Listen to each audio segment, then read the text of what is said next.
Ó, gente, eu comecei a gravar aqui, tá? Para depois eu colocar lá para vocês, se vocês quiserem ver a gravação.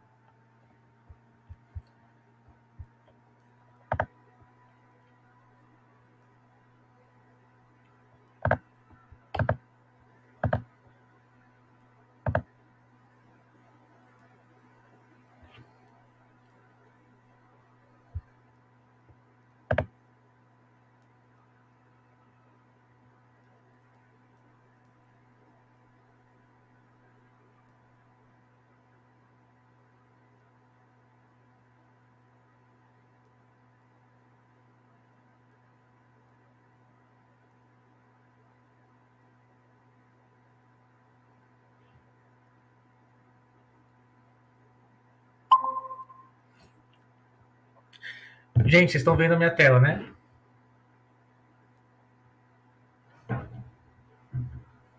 Sim. Então tá bom, ó.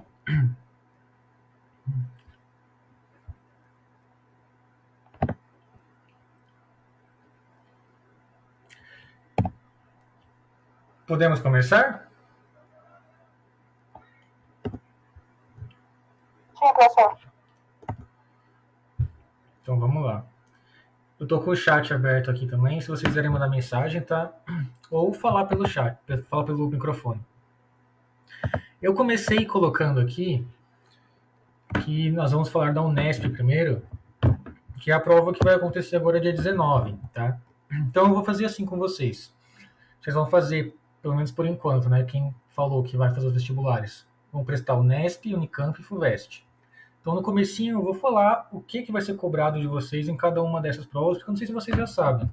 Eu acho que sim, mas se não souberem, já ajuda um pouquinho. Então, ó, na Unesp, teve duas fases das provas. A primeira fase, com prova de conhecimentos gerais, e a segunda fase, que vai acontecer agora, dia 19. Ela cobra conhecimentos específicos e redação, certo? O que é esse conteúdo que ela cobra, né? Tem 60 questões objetivas, então de assinalar, sob a forma de teste de múltipla escolha, com 5 alternativas. Mudou porque antes era de escrever, né? É por causa da pandemia, mas ano que vem parece que eu li numa notícia que parece que vai voltar. Ah, é? Ah, é. Do ano, a prova anterior e essa vão ser alternativa, né? Eu não sei se é mais fácil, às vezes. Tem mais possibilidade de acertar, né? Porque às vezes dissertativa, sei lá, porque às vezes dissertativa, se você não faz nem ideia da resposta, fica bem complicado, né? Aí você não tem como responder. Sim. Na alternativa, você tem ali as opções. Mas então, essa vai ter 60 questões, com 5 alternativas cada uma, e a redação, que vai ser uma dissertação, igual a prova igual o Enem, né? E aí vai ter 20 questões para cada uma dessas três áreas que estão aqui. Então, 20 questões de linguagens e códigos, 20 questões de ciências humanas e 20 questões de ciências da matemática, de ciências da natureza e matemática. A prova dura 5 horas. E aí a gente vai, então, ver aqui na nossa aula biologia. Vocês vão ter a aula de linguagens com a professora Amanda, né? De matemática com o Gabriel. E de ciências humanas, eu não sei direito que o Rodrigo vai passar para vocês. Química e física, os professores não estavam com disponibilidade para dar as aulas, então, infelizmente, eles não vão participar agora dessas últimas aulas, tá? E aí, por isso que eu perguntei para vocês quais cursos vocês querem fazer, porque na FUVEST, na Unicamp eu não tenho certeza que eu não olhei ainda, mas na FUVEST, eles, dependendo do curso que você vai fazer, você vai ter algumas questões específicas, né? Então, vocês duas que vão fazer biologia e educação física, né? Vocês vão ter questões de biologia na prova de vocês. Na Unicamp também, né, Giovana? E aí a gente vai então ver essas questões que vocês provavelmente, vocês com certeza vão fazer, né? E aí linguagens e matemática também. E a redação, a professora também vai trabalhar com vocês, a Amanda. Então, ó, eu coloquei exercícios dos outros anos para vocês resolverem. E aí a gente vai dar a resposta e discutir um pouquinho, tá? Algumas coisas vocês vão saber responder. Outras eu vou ter que explicar para vocês um pouco, porque a gente não estudou isso. Então vai ser interessante, a gente vai rever algumas coisas e aprender umas coisas novas. Não vai ser um conteúdo grande, vai ser alguns assuntos pequenos que a gente não conseguiu falar, tá? Então, ó, Professor, não é melhor a gente fazer junto? Aí a gente vai... Você que sabe. Falando qual que tá certo, qual que tá errado. Você acha melhor? Aí é melhor a gente fazer no tempo. Pode ser. Pode ser, Giovana? Assim, não sei. Depende da Giovana. Então tá bom. Ó. Vamos começar? Sim. Ó, o que eu peguei das provas foram as 3 últimas provas que aconteceram. Todas elas tinham pelo menos uma questão de genética, que a gente vai trabalhar aqui então, e tinha uma questão de parasitologia, que fala de algumas doenças, como a doença de Chagas, como leishmaniose, sabe? Que tem esse carrapato, pulga, essas coisas que a gente não estudou nada, tá? E é muita coisa, porque tem várias doenças, tem muitos ciclos de vida. Então depois o que eu vou fazer? Principalmente para você, tá, Thalia? Eu vou pegar alguma videoaula boa do YouTube que eu vou procurar e vou passar para você assistir. Porque aí eu quero ver uma que ele fala geral assim dessas doenças, para que você possa ter uma ideia dessas questões, tá? Eu coloquei uma aqui que a gente resolveu. Eu já estudei essas doenças aí no meu outro cursinho de manhã que eu faço. Ah, que bom, então. Então você dá uma revisada, porque aqui todos os anos caiu. Então, muito provavelmente vai cair também nesse, tá? Pessoal, rapidinho. Na segunda fase, é prova específica? Tipo, eu vou fazer biologia, vai cair só biologia? Não. Ó, aqui ele fala, né, que são 20 questões de cada uma das áreas. Então, 20 de linguagens, 20 de humanas, 20 de natureza e matemática. Vai cair tudo, tá? Aqui são todas as áreas, tá bom? Então, ó, foi isso. Genética e parasitologia caiu em todas. E a gente vai resolver alguns aqui. E tem alguns outros que caíram, assim, em cada prova caiu um assunto diferente, tá? Então a gente vai ver eles para vocês aprenderem um pouquinho mais sobre algumas coisas que a gente não estudou. Esse primeiro exercício ele é de genética, então ele começa, ó. Em raças de gado, existem 3 genótipos possíveis para beta-caseína A. Não importa o que é beta-caseína A, não vai mudar o que vocês sabem sobre genética.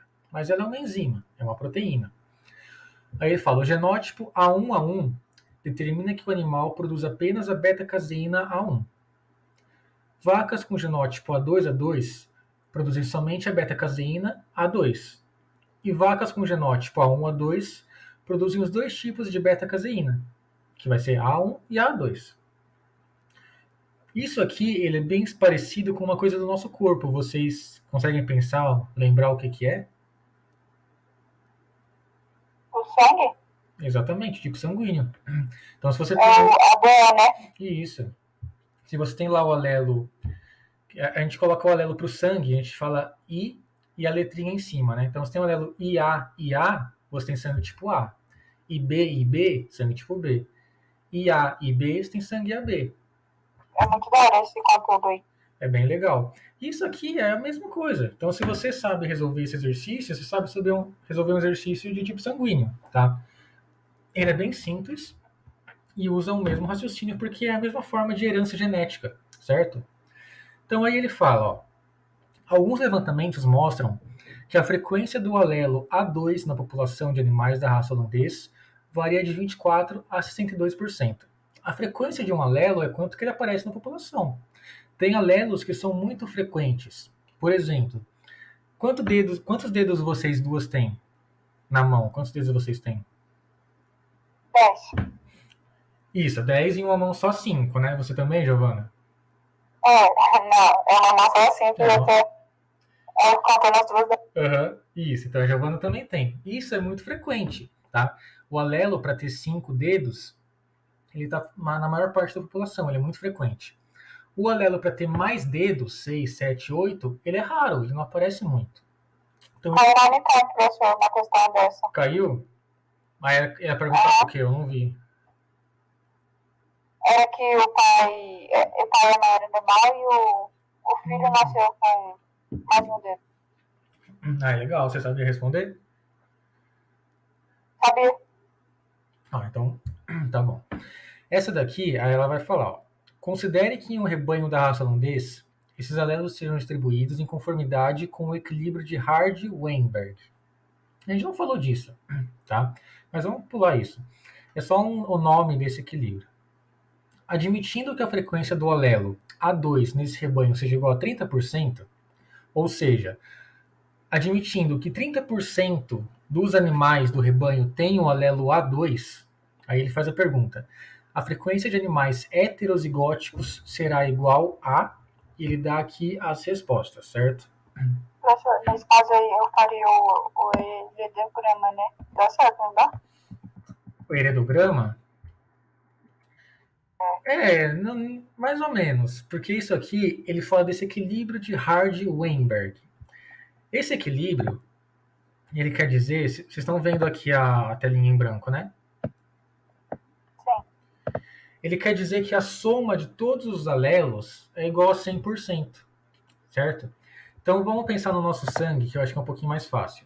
A gente pode ter sangue tipo A, sangue tipo B, sangue tipo AB e sangue tipo O. Para o nosso sangue, eu vou ter 3 alelos. Eu não consigo escrever aqui, mas ó, no nosso sangue, a gente pode ter os alelos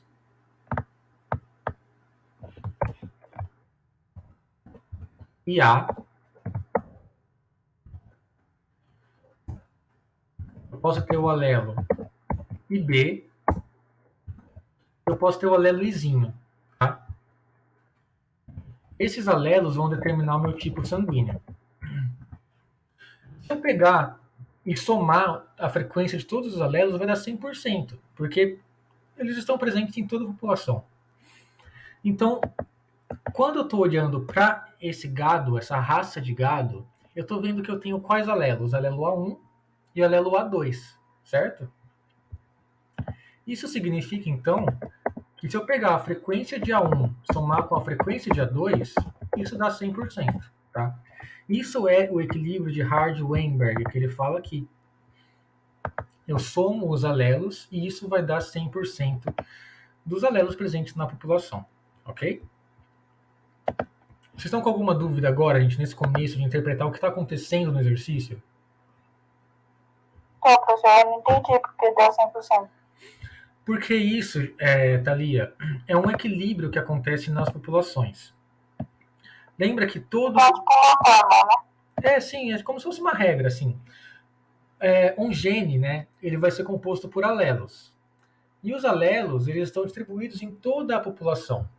Então, se eu pegar os alelos presentes em um grupo de indivíduos e somar com outro, isso vai dar sempre 100%, porque é o total da população. Tá? Então, você pode pensar também assim que todas as pessoas vai ter pelo menos um desses alelos. Então, se você somar todos, vai dar o total da população, que é 100%. Isso aqui é uma regrinha. Então, sempre vai ser assim. Se eu pensasse no tipo sanguíneo, eu iria dizer, então, que a soma do alelo IA com o alelo IB com o alelo Izinho também vai dar 100%. Inclusive, já que é uma questão do Enem, assim. Então, sempre anotem isso, né? Quando vocês tiverem a soma de todos os alelos, vai dar 100%. E é a partir daqui que vocês vão fazer a conta, tá? Ó, a gente pode continuar, Thalia? Pode, professor. Então tá bom. Se vocês estiverem com dúvida, vocês vão me perguntando, gente. Ó, ele fala aqui, admitindo que a frequência do alelo A2 seja igual a 30%. Então, ó, ele me falou que a frequência de A2 é 30%. Certo? Se A2 é 30%, quanto que é A1?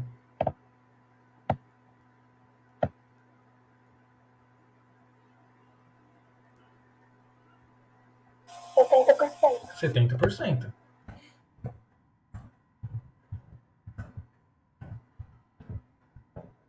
A soma disso, então, vai dar 100%.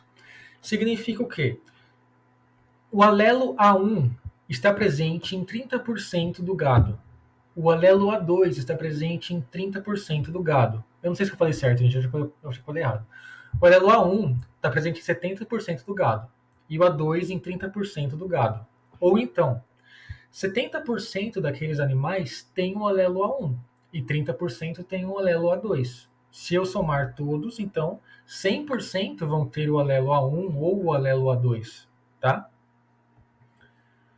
Agora que a gente sabe disso, ele me fala A frequência de animais heterozigóticos será igual a... Vocês sabem, vocês imaginam como que a gente pode calcular isso? Dividir, né? Dividir o quê? O 100% por 30. Não. A gente vai ter que fazer assim, ó. Vamos montar o quadro que a gente montava para fazer os cruzamentos. Ó. A gente fazia assim, né? Quando ia fazer um cruzamento. Eu vou colocar aqui o nosso primeiro alelo, que é o alelo A1.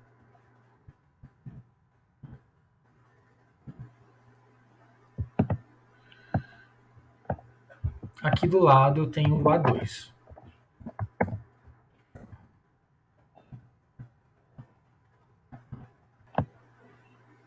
E aqui a mesma coisa embaixo. Aqui é negócio de Azinho, Azinho. Isso, só que a gente vai fazer aqui um pouco diferente.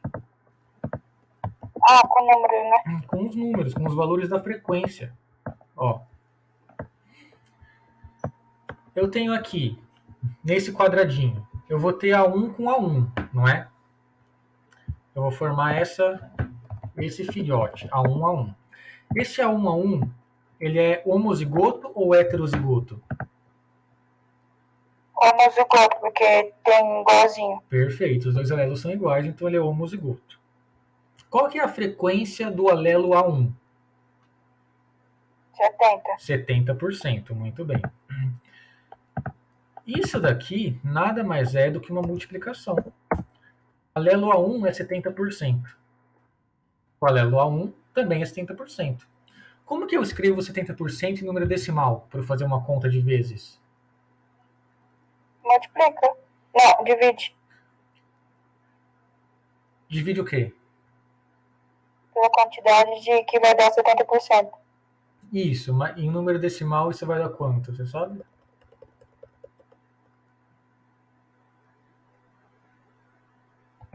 Ó, vai dar 0,7. 70% é 0,7. Tá?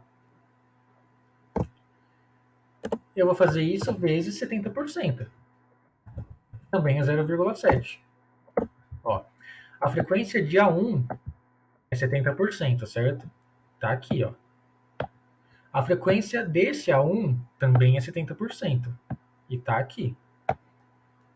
Então eu faço 0,7 vezes 0,7, que dá 0,49. Entenderam? Ou não? Sim. Eu não entendi por que tem que multiplicar. Porque esses alelos, eles vão se encontrar. Então eu vou pegar o valor de um alelo sozinho e vou multiplicar pelo outro alelo, porque eles estão juntos, tá? Quando a gente tem ali o nosso DNA, a gente tem dois alelos em cada gene. Se eu tenho que a frequência de um é 70% e a desse também é 70%, quando eles estão juntos no gene, eu multiplico um pelo outro para calcular a frequência na população. Tá? Professor, e a de 30, que tem 2 também? Vou dar 2 de 30, vai ser igual, vai ser a mesma coisa? Isso, aí a gente vai fazer assim, ó. Tem aqui A2 com A2. Qual que é a frequência do A2? 30. Então eu vou colocar 0,3, que é 30%, vezes 0,3. E isso aqui vai dar 0,09. Tá? Então, ó, qual que é a minha frequência de animais que vão ter o genótipo A1A1? É 49%. 49%. Perfeito, ó, 49% são esses daqui. Qual que é a frequência de animais que vão ter o genótipo A2A2? 0,9%. Isso, não 0,09 ou 9%, tá? Isso aqui é 9%. Ó, então A1A1 é 0,49, A2A2 é 0,09, certo? Só que a pergunta que ele me faz, ó, a frequência de animais heterozigóticos será igual a... Quais são os heterozigotos?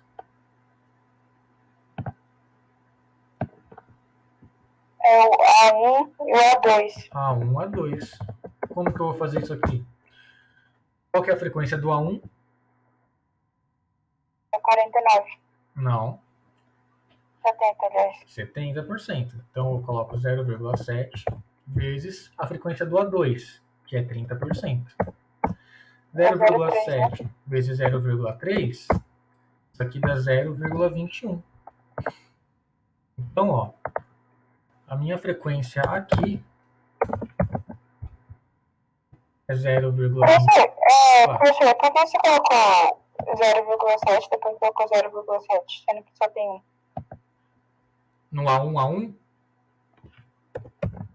Por que você repetiu esse 0,7, depois 0,3? Você tá falando aqui, né? Ó, tá 2,7, é isso? É, por que multiplicou? Porque, ó, quando eu tô olhando um gene, ele faz parte aqui de um cromossomo, certo? Os nossos cromossomos, eles têm 2 alelos. Um alelo, lembra, um é o que veio do pai, o outro é o que veio da mãe, tá? Então, um veio do pai, outro veio da mãe, estão aqui no nosso DNA. Eu estou assumindo que um veio do pai e o outro veio da mãe, tá? E qual que é a frequência de cada um desses alelos A1? É, ó, 70%. Tá aqui, 70%. Quando eu vou pegar, então, a chance de ter um filhote A1, eu vou ter que pegar a frequência do alelo A1 que vem do pai e a frequência do alelo A1 que vem da mãe. Eu vou ter que juntar esses dois alelos para formar um filhote. Então, como eu estou fazendo isso, a conta que a gente faz é de multiplicação, para poder juntar e ver a frequência final que vai causar esse resultado. Entendi, professor. Tá? A mesma coisa aqui, ó. Esse A2 veio da mãe. A chance de ele chegar no filhote é de 30%. A chance desse A2 que veio do pai de chegar no filhote também é 30%. Então eu tenho que multiplicar as duas para ver a chance final de nascer um filhote assim. Tá? E aqui também, se o A1 veio do pai, eu tenho que pegar a chance dele vir do pai, que é 70%, e multiplicar pela chance do A2 chegar no filhote que veio através da mãe, que é 30%. E aí multiplicando dá 0,21. Tá? Valeu. Agora, ó, dá pra gente responder já. A frequência de animais heterozigóticos será igual a quanto? 0,21. Você vai marcar 0,21 e a resposta vai estar quase certa, mas vai estar errada, né? Porque olha só. Aqui tem que fazer 2, né? É 49. Exato. Ó, tem 0,21 aqui e 0,21 aqui, tá? Porque, ó, esse A1 com A2 é heterozigoto e esse A1 com esse A2 também é heterozigoto. Então é 0,21 mais 0,21. Que vai dar aqui no final, ó, 0,42. Tudo bem? Por mim, sim. Você entendeu, Giovana? Entendi. Nossa, esse finalzinho engana muito. Sim, isso aqui é para ver se você está prestando atenção, né? Isso aqui é normal acontecer isso, gente.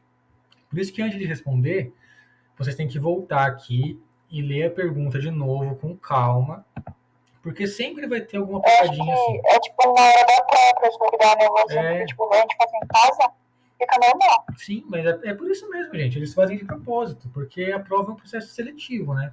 É para eles escolherem aqueles que vão passar.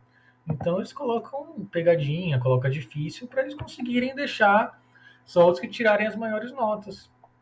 Porque não tem vaga para todo mundo, né? Então eles têm que excluir as pessoas de qualquer forma possível. Infelizmente, né? Infelizmente. A gente pode ir pro próximo, gente? Sim. Ó, esse também é de genética. A gente já falou um pouquinho sobre isso. Alguém quer falar alguma coisa, gente? Com o barulhinho do microfone? Acho que não. Então tá bom, ó. Vamos ler esse aqui. Ó, as figuras de 1 a 3 apresentam os conjuntos cromossômicos, que são chamados de cariótipos, de machos de 3 espécies de mamíferos: Homo sapiens, que é o homem, Canis familiaris, que é o cão, e Felis catus, que é o gato. Não necessariamente nessa ordem. As figuras 4 e 5 apresentam, respectivamente, os cariótipos de machos de Bostaurus, que é o boi, e o de Capra hircus, que é o bode. Tá? Agora, para a elaboração de cariótipos, os cromossomos em metáfase são fotografados e organizados lado a lado segundo seus pares homólogos. Nessa sequência de 1 a 5, os cariótipos estão em escalas diferentes. Primeiro, gente, entenderam aqui o que ele falou?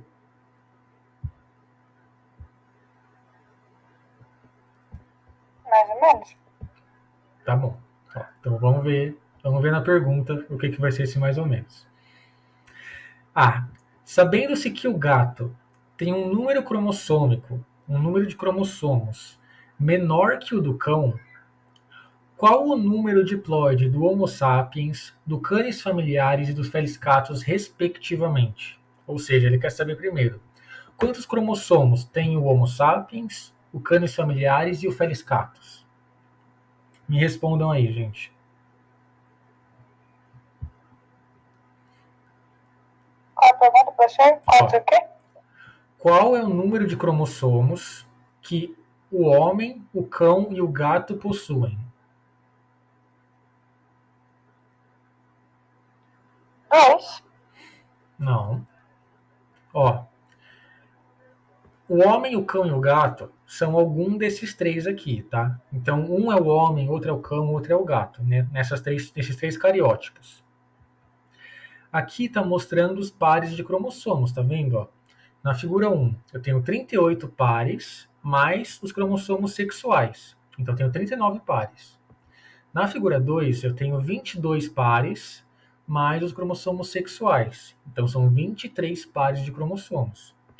Na figura 3, eu tenho 18 mais os cromossomos sexuais. Então, são 19 pares de cromossomos. Tá? Então, ele me pergunta agora, qual desses daqui representam o ser humano, o cão e o gato? Primeiro, gente. 23. Da figura 1, 2 e 3, qual é o ser humano? O 2, da figura 2. Por quê?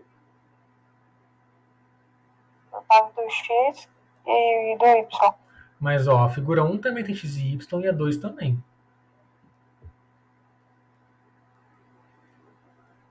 É porque tem 23 cromossomos. Isso, tem 23 pares de cromossomos, tá? Então, isso aqui, ela exige que você saiba que o ser humano tem 23 pares de cromossomos, certo? Então, eu sei agora, que esse número diploide do Homo sapiens, quando eu falo número diploide, eu vou falar 46 cromossomos, tá? Eu vou escrever assim, que é a resposta que eles queriam. Eu vou falar que o ser humano, eu vou escrever 2n igual a 46. Tá? Vocês já viram escrever desse jeito cromossomos, né? Então eu falo 46 porque eu estou contando todos os cromossomos e não só os pares. Então se você pensar que eu tenho 23 pares, se eu contar separados, dá 46, que é 23 vezes 2. Tá? Então esse aqui, a figura 2, é o ser humano. A figura 1 e a 3, qual que é o gato, qual que é o cão?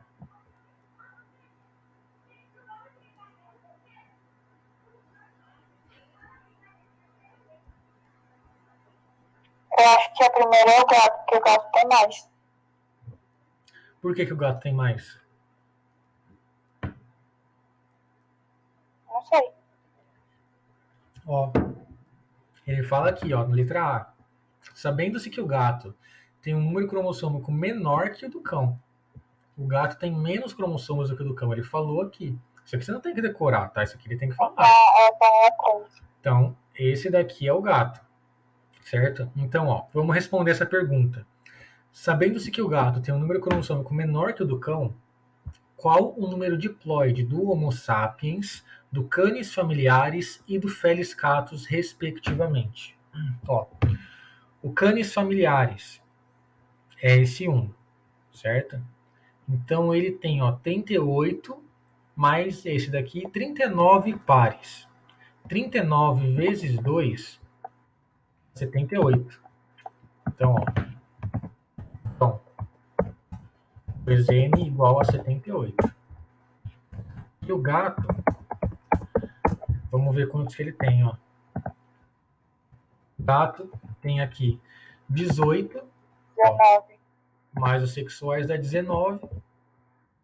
Então aqui ele vai ter 19 vezes 2 dá 38. Então essa é a resposta dessa questão, tá? Alguma pergunta? Mas aí, professor, tá pedindo pra contar tudo do homem, do gato e do cachorro? Isso, tá? ele fala aqui, qual o número diploide do Homo Não, sapiens? o total. Ah, não, é de cada um, Ah, tá. tá? Então, do ser um...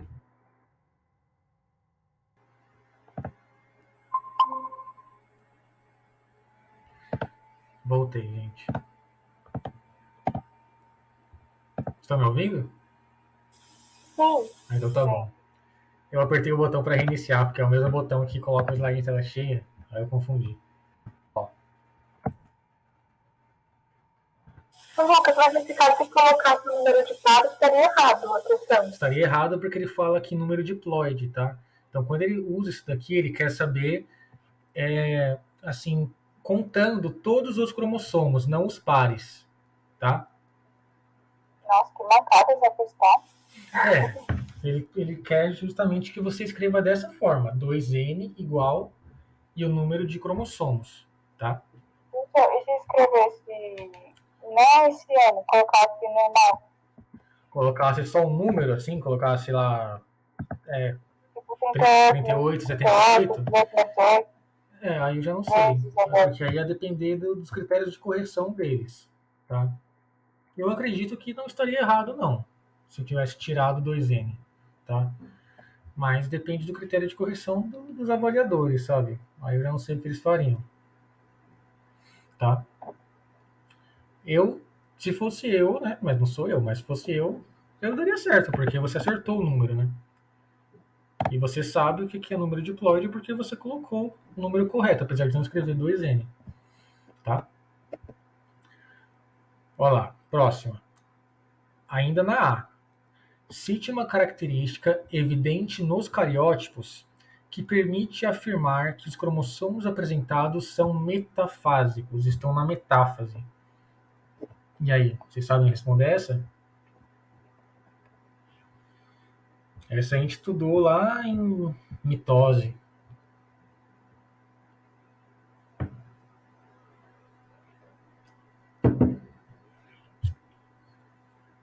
Nossa, pessoal, essa questão é difícil, hein? Tem que responder duas coisas. A maioria das questões assim de segunda fase, elas pedem mais de uma coisa por questão, por letrinha. Ah, a vida de estudante não tem pausa um minuto. Não tem. A quantidade que você acertou, você errou, igual na anterior. Não entendi, Giovanni, o que você falou? Que ainda quando a gente acha que acertou, tem alguma coisinha no meio. Hein? Tem. Ai, gente, a gente sofre demais, né? Mas vale a pena. Ó, vamos lembrar do ciclo de vida de uma célula, né? Quando ela vai se dividir. Quando a célula está parada, a maior parte do tempo a célula está parada, ela não está se dividindo. Ela está em intérfase. Quando ela vai começar a se dividir, ela vai sair da intérfase e entrar na sua fase de divisão. E aí vai ter as etapas, lembra? A prófase, tem a prometáfase, e alguns autores pulam a prometáfase e vão direto para a metáfase. Depois vem a anáfase e a telófase. Então, ó, na prófase, os cromossomos estavam todos soltos, eles começam a se condensar e ficam menorzinhos. E a membrana nuclear ela começa a se degradar. Na metáfase, eles estão com um máximo de condensação e eles ficam ali no meio da célula. Eles falam nessa placa equatorial ou placa metafásica. Na anáfase, cada cromátide se separa. E na telófase, então, elas chegam lá no canto da célula e a célula começa a se dividir em duas. Tá? O cariótipo, que são aquelas fotos que estão aqui, eles são feitos na metáfase. Ele fala que em algum momento que eles são fotografados na metáfase. Os cromossomos em metáfase são fotografados. Então significa que é nessa fase aqui. E a pergunta é: cite uma característica que permite afirmar que os cromossomos estão na metáfase. E essa característica é a de que os cromossomos estão com um máximo de condensação. Eles não estão relaxados igual aqui. Olha para a fotinho da célula em cima. Tá vendo como o cromossomo ele está aqui no roxo, né, no azul? Agora olha na metáfase. Ele está muito menor. Tá vendo? Ó? Aqui ele está todo espalhado pelo núcleo. Agora aqui ele está bem concentrado, bem menor. Vocês lembram por que isso acontece? Por que ele fica bem menor, bem compacto durante a metáfase?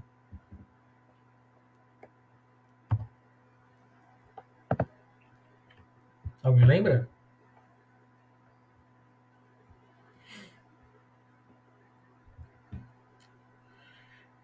Eles ficam assim porque quando vai acontecer a anáfase, que é a próxima fase, se eles estiverem muito soltos, a chance de quebrar é muito maior. Então eles ficam bem condensados para eles conseguirem se dividir sem o risco de quebrar. É bem simples a resposta, tá? Então por isso que eles ficam muito condensados. A pergunta então falava, ó, cite uma característica que permite afirmar que os cromossomos estão na metáfase. A resposta poderia ser: a característica é que eles possuem um máximo de condensação. Eles estão bem condensados. Por esse motivo, a foto é feita nesse momento. Porque também quando olhar no microscópio vai ser muito mais fácil ver, porque ele está bem condensado, fica melhor a visualização no microscópio. Tá? Então essa característica é estar no máximo de condensação.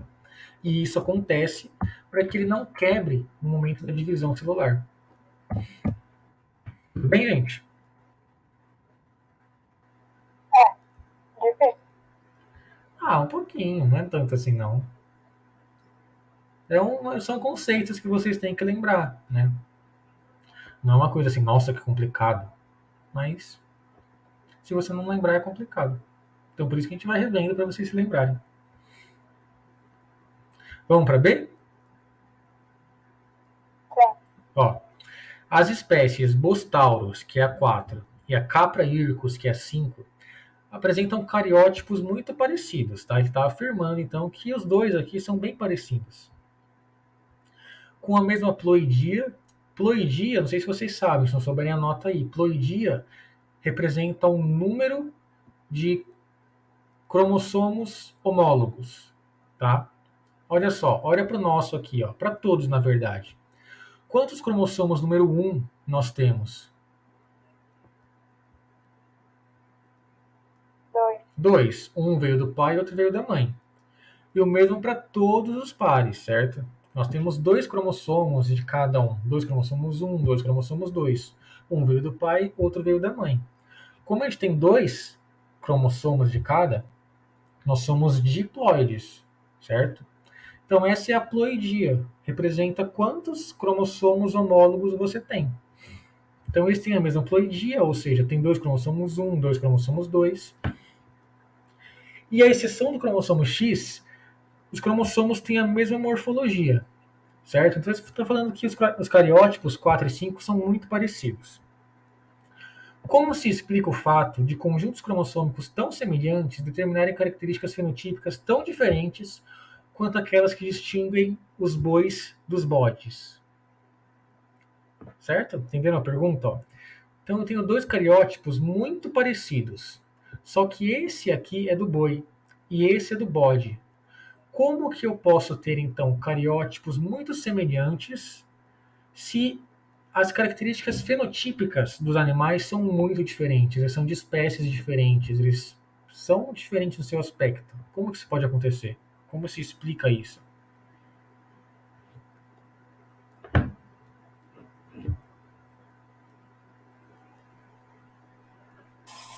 Tem tem a ver com a interação com o meio? Não sei. A sua resposta, o que você disse está correto, mas não é a resposta dessa pergunta, tá? Então, não lembro se eu coloquei aqui, ó, mas numa aula a gente falou sobre isso. Esses dois animais aqui também, isso acontece uma coisa parecida. Nesse caso aqui, ó, eles são muito parecidos. E eles têm cariótipos totalmente diferentes, estão vendo? Ó? Um nada a ver com o outro. Aqui, tem animais que são muito diferentes e os cariótipos são iguais. Por que que isso acontece, né? Como que eu posso explicar isso? O cariótipo que eu estou olhando aqui ou aqui é apenas o formato dos cromossomos. E o que determina o fenótipo de um ser vivo é o genótipo, ou seja, são os seus genes, não é o formato dos cromossomos. Porque esses cromossomos aqui podem ter o mesmo formato, ser muito parecidos, mas os genes que eles carregam são diferentes. E são os genes que determinam o fenótipo, certo? Então essa é a resposta.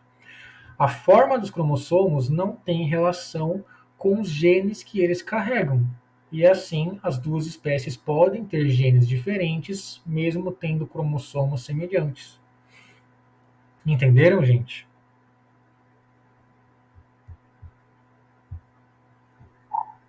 Sim. Eu não entendi muito bem. Meio que pega só alguns cromossomos? Ou como eles interagem é diferente? Não, a questão é que assim, o cromossomo, ele vai ter esse formato, e o formato dele não importa, o formato do cromossomo não determina nada, tá? O que vai determinar as características de um ser vivo são os genes que estão ali. E o gene não tem nada a ver com a forma do cromossomo, tá? Então, se eu pegar dois cromossomos que são muito parecidos, eles podem ter genes totalmente diferentes. E são os genes que vão causar as características do animal. Então, o cromossomo ele não tem nada a ver com a expressão das características, sabe? Quando eu estou olhando para isso aqui, eu só vejo o formato deles. Mas o que está lá nos seus genes, eu não vejo. Eles são diferentes. E é isso que vai determinar a característica do animal, tá? Não é o formato do cromossomo, mas sim os genes que estão ali dentro. E não tem como eu ver os genes aqui, eu só vejo o formato do cromossomo. Tá, Giovana? Entendi. Essa é a mesma resposta para isso daqui, ó. Esses dois animais, eles têm genes muito parecidos. Por isso que eles são iguais, as características são semelhantes. Mas os cromossomos não tem nada a ver, porque uma coisa não tem relação com a outra, tá? Só que na verdade quando ele faz essa pergunta, ele faz o aluno achar que o formato do cromossomo tem a ver com o gene, mas não tem. E ele quer que você tenha isso claro. O formato dos cromossomos não tem nada a ver com os genes que eles carregam. Os cromossomos podem ser iguais, com genes diferentes nesse caso, ou podem ser diferentes com genes iguais.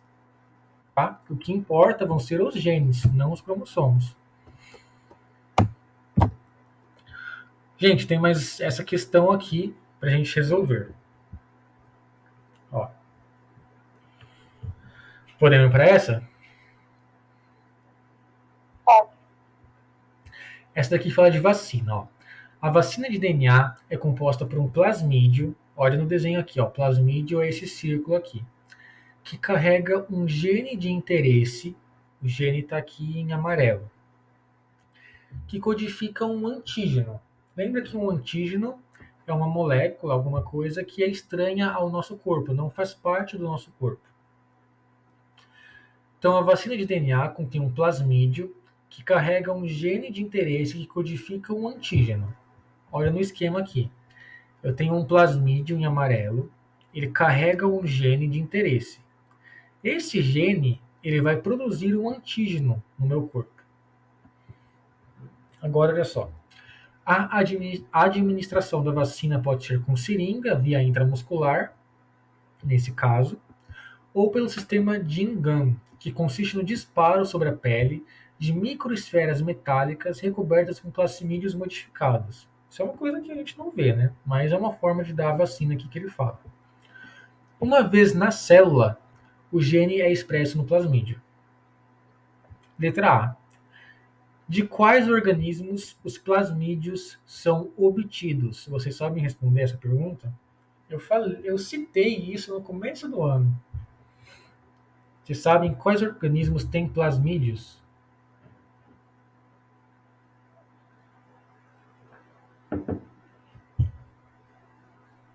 Nossa, no começo do ano. No começo do ano. Vocês lembram o que são plasmídios? Você lembra, Giovana? Não, eu lembro da palavra, mas não lembro.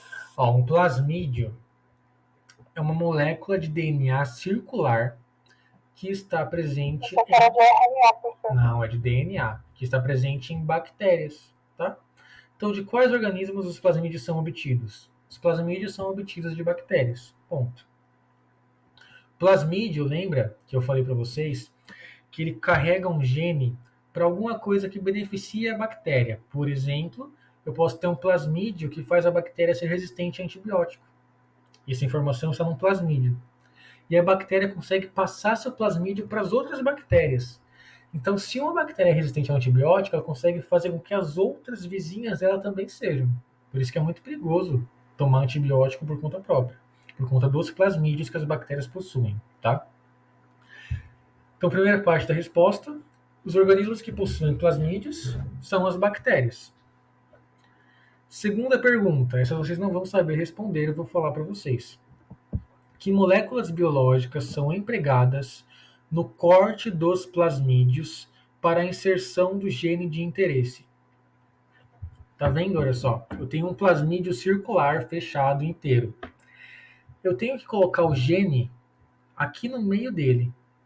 Para fazer isso, eu tenho que cortar o plasmídio e inserir o gene que eu quero ali dentro, tá? Isso é uma técnica de biologia molecular, a gente não estudou isso porque não deu tempo. Mas o nome dessas moléculas que eu faço corte é enzimas de restrição, tá? Então essas moléculas são enzimas de restrição. Então, ó, deixa eu ver se eu acho alguma imagem aqui mostrando para vocês. Mostrando o que elas fazem, ó. Deixa eu achar. Ó, acho que isso daqui dá para mostrar. Eu tenho aqui um gene, uma parte do DNA inteiro. Eu uso uma enzima de restrição. Ó, ela corta o meu DNA. E aí eu consigo colocar um gene ali no meio, certo? Assim eu consigo produzir, então, esse plasmídio que ela está falando, que contém o gene de interesse que eu quero para fazer a minha vacina. Então é só falar qual o nome da molécula biológica empregada no corte dos plasmídios. Essas moléculas são as enzimas de restrição, certo?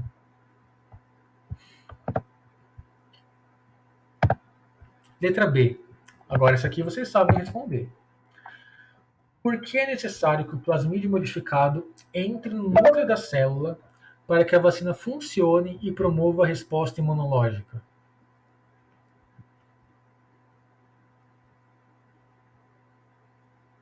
Por causa da enzima?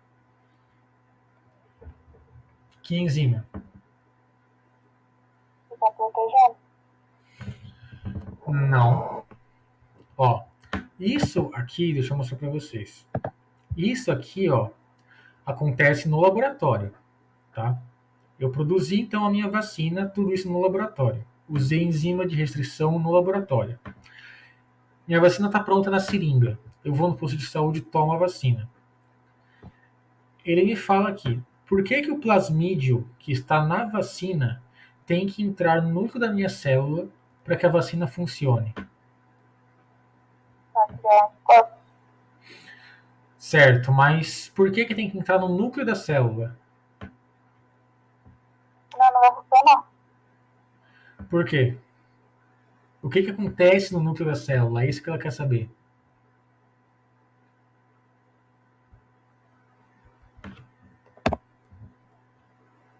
Porque tem um sistema imunológico? Linfótico? Não. Ó, vamos pensar assim. Eu tenho que produzir anticorpos, não tenho? Eu tenho que dar uma resposta contra esse antígeno? Para que eu produza anticorpos, eu preciso estar em contato com o antígeno, certo? Qual que é o meu antígeno nesse caso? A bactéria?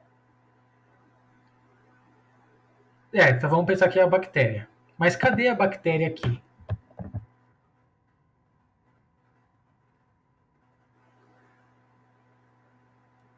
Porque em nenhum momento tem uma bactéria na produção da vacina. Tá vendo? Essa vacina é uma vacina de DNA. Eu tenho o DNA da bactéria. Eu não tenho a bactéria. Vamos pensar no caso do coronavírus? Eu tenho o coronavírus, vocês lembram dele?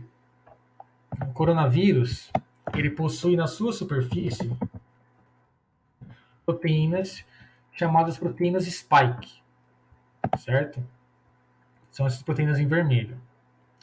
Quando o coronavírus entra no meu corpo, as minhas células de defesa, meus linfócitos, eles identificam as proteínas spike e produzem anticorpos contra a proteína spike. Tudo bem, gente? Se eu vou fazer uma vacina de DNA para me proteger do coronavírus, eu vou fazer o quê? Eu vou pegar o gene da proteína spike. E aí eu vou voltar para essa imagem aqui, ó. O meu patógeno é o coronavírus. Eu pego o gene que produz a proteína spike, coloco o gene da proteína spike em um plasmídio e coloco o plasmídio na seringa da vacina. Eu injeto esse plasmídio nas minhas células. E aí o plasmídio vai entrar na minha célula e ele tem que chegar no núcleo para que a vacina funcione. Por quê? Olha só.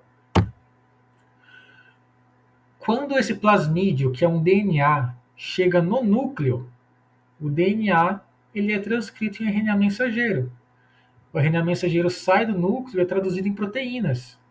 A proteína vai cair no meu sangue. E aí meus linfócitos vão encontrar a proteína e produzir anticorpos contra ela.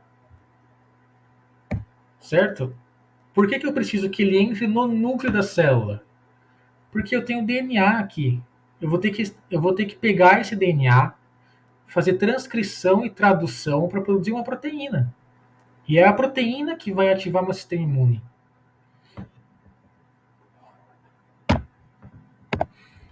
Agora vocês conseguem responder melhor? Acho que não. Não?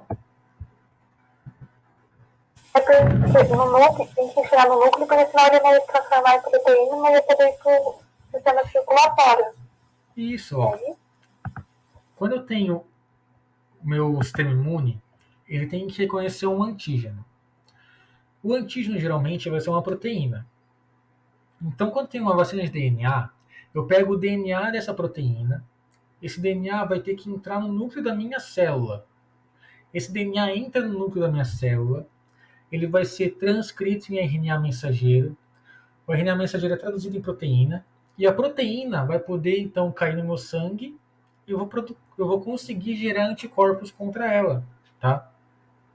Então, ó, eu coloquei lá no Google Sala de Aula essas questões com a resposta. E aí eu escrevi aqui que eu achei que ficava mais fácil para vocês entenderem. Aí a resposta que eu coloquei foi assim, ó. Para que seja gerada a resposta imune, é necessário que os antígenos codificados no gene de interesse sejam expressos. Para que ocorra essa expressão do gene, a enzima RNA polimerase tem que transcrever o gene em um RNA mensageiro. E essa enzima só está presente no núcleo, tá? Então eu tenho que fazer com que esse DNA entre no núcleo da célula para produzir a proteína. E aí, com a proteína no meu sangue, eu consigo gerar anticorpos e ficar protegido contra esse vírus. Tudo bem, gente?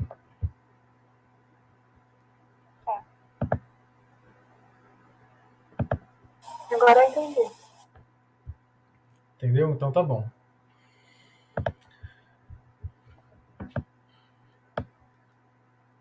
Deixa eu ver. Aqui eu tinha mais umas questões, mas acho que não vai dar tempo da gente fazer. Mas pelo menos genética a gente revisou já, tá? Então vamos fazer assim, ó. Eu vou ver se eu acho alguma videoaula para mandar para vocês, principalmente para você, Thalia, para você dar uma revisada nos conteúdos que a gente não viu, tá? Para você tentar fazer a prova com um pouco mais de confiança nesses conteúdos que a gente não estudou em aula, tá? Aí, gente, vocês estão com alguma dúvida? Querem perguntar alguma coisa? Por enquanto não. Não? Então tá bom, gente, ó. Por hoje é isso. Vocês estão liberadas, tá? Eu vou parar de gravar. Aí eu coloco